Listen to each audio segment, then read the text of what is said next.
This guy's ripped. He's walking around in a Speedo, and he's saying all these things that in the beginning make everybody happy. And he does this thing where he puts them in a meditative state, and he touches their forehead, and he tells them that when he touches their forehead, they're going to experience orgasms and feel the universe. And these people they're legitimately tripping balls because it's the power of suggestion and hypnotism. So he's hypnotizing these people, and then he's putting like in the beginning of the cult, it's amazing. Like, no one seems to have a problem in the beginning. That's the thing about these things. When you watch the beginning of Wild Wild Country, same shit. The beginning looks amazing. Yeah, it did. It was like, I want to join. Yay. Yeah. That's my friend Todd said that to me. He goes, dude, I want to shut it off after episode 1 and go find them. Yeah, it's great. Let's get out there. He's like, I want to go find them. I want to join. It looks like they're having a good time. Yeah. Because most people live these fucking miserable lives doing a job they don't like to do. And if someone will tell you, like, you've got a community. We eat together. We pray together. They all meditated together. They all splashing around the water. It looks like they're having a great fucking time. Yeah. But as the guy gets older, he gets creepier, and the Cult Awareness Network goes after him. So he has to leave LA in the middle of the night, and he moves to Texas. And so he sets up shop in Texas. How are they not going to find him in Texas? Change his name again. This is the 90s. Pre-internet. 90s, bro. Yeah. This is the 90s, right? He starts the cult in like 81. So in the early 90s, there's these weirdos splashing around in Barton Springs holding hands with this guy who wears Speedos and an eyeliner. Like, what the fuck? And that's where they got him. So he changes his name from Michelle to Andreas. And so Andreas, now he's getting older. He starts getting weird. And one of the things he starts doing is fucking with his face. He starts like shoving cheek things in and pulling things back and lips. He looks fucking weird. And he's hanging on to like his good looks, and it throws them off because it doesn't fly with his message. Your body is a vessel. Your body is just a vessel. Cut up. You are God. We are all God. You know, it's like. And then, but now all of a sudden he's like getting facial surgery, and they're like, huh. And so then a guy leaves. He was more gay than leader. That one out of he realized he's like, well, I got to get the face fixed. More gay than Guru. He had to get the face done. Yeah, it's a fascinating documentary, man. But I love all those things. I love when you watch one of these things. That one, the dude who fucked the whole family in Utah. Oh yeah. That was great. But you're watching, you're just like, how do I not know about this? Dude, I think there's certain people that, I mean, I think this is why cults work. I think this is why some people become religious zealots and suicide bombers.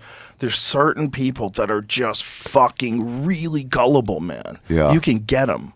Well, not one of them ever, most of them, when they're interviewed afterwards, when they're out, they always say that same line of like, I know what cults were. Yeah. And in fact, when they would explain to people what was going on, they'd be like, I know what you're thinking. This isn't a cult.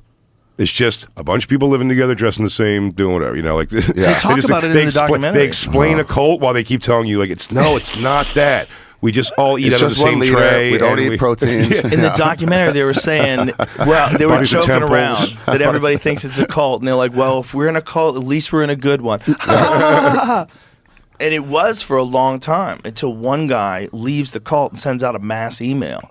It's like, hey, man, this guy's been hypnotizing me and fucking me for the past 10 years. Really? He found out he was being hypnotized. Oh, I mean, he's doing hypnotherapy on them. Wow. Yeah. Remember so in he's Boston? Putting them in states. Remember in Boston, that hypnotist? Frank Santos. Yeah, and we saw a door guy pass out. Yeah. He tried to do the whole room, and a door guy off to the left was just gone, and somebody pointed it out to him. Yeah. That guy that door guy would be like a candidate. Yes. Yeah, well, when we used to do Stitches, when Greg Fitzsimmons and I were coming up in Boston, Frank Santos was the fucking man. And we would all go watch because it was a comedy hypnotism show. And he would put people under. And some people he couldn't put under. Some people would just in front. Because you're doing it. It's not like you could get hypnotized if you wanted to in a relaxed setting. I had it done once. It's very interesting. And my friend Vinny Shorman, he hypnotizes fighters. And he gets to get to the root of like whatever their conflict in their mind is and try to sort things out, make them perform better. It's not what you're thinking. That's why I always don't believe in it, because it's not what I'm.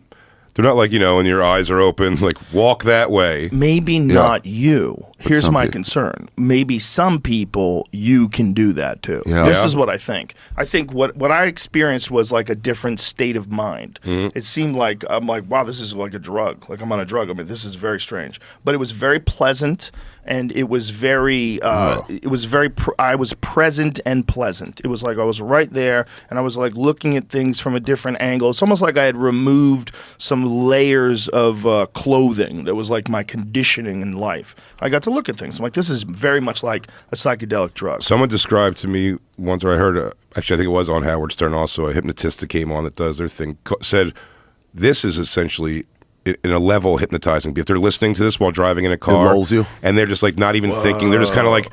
But he said it's still a state of hypnosis when you're just kind of driving and not thinking. You're just when you turn up at your house, you're not hitting cars. You're not in danger of crashing. You're just on this complete no memory, present autopilot. Yeah. Doesn't that weird you out when you find yourself doing that? You're like, what the fuck? Oh yeah. Yeah, like I'm doing everything right. I'm on the right road. I'm in the right lane. You're like, I forgot if the last 3 lights were green. How did I? Just baby dragging How am I behind you. just zoning out while I'm driving?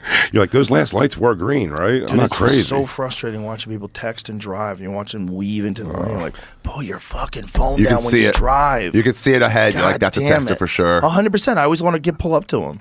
Just look at him. Too dangerous. Texting. You look at him texting. Look at him texting. He's fucking jackass. You know what I do when they're texting at a red light and they're looking down? I'll just like honk next to them, and so they just start going before it's still red. And they go, what the fuck? Like, look up. Well, you don't have to do that now with CarPlay. CarPlay is the shit. You just I don't know speak if your you do texts? it. Yeah, man, I do it all the time. I take care of so much shit when I'm on my way to work. Yeah. I can say, text Big J, go fuck yourself, bam. And it says, go fuck yourself. Send it. And I go, yes, send it. Sent. Dude, I don't know what this in my car. One time, me and Dan Soder were driving somewhere, and I was like, hey Siri, or what do you got to say? Yeah. And it was like, hey Siri, and it was like, what would you like me to do? And Soder just goes, suck my dick. And then the car goes, okay. I have no idea why. I went, okay, texting, suck my dick to Anthony Cumia. I was like, oh, that's hilarious. That's hilarious. Like, I've never texted Anthony Cumia ever, and all of a sudden, hey, suck my dick, by the way. If you have like a shitty microphone in your car, it'll fuck Mine up. does that when it's like, call so-and-so, and they're like, calling this other person. You're like, no, stop. Mine, I wear those little AirPods, and sometimes I pick up the wrong ones. I have ones that I have for the sauna, and then ones for real world. Yeah. And the ones for the sauna, they get cooked. They go bad. Really? Yeah, they go bad. So, like, the microphone's bad. I'm talking to people. They're like, where the fuck are you? I'm like, all right, this mic's bad. It's cooked.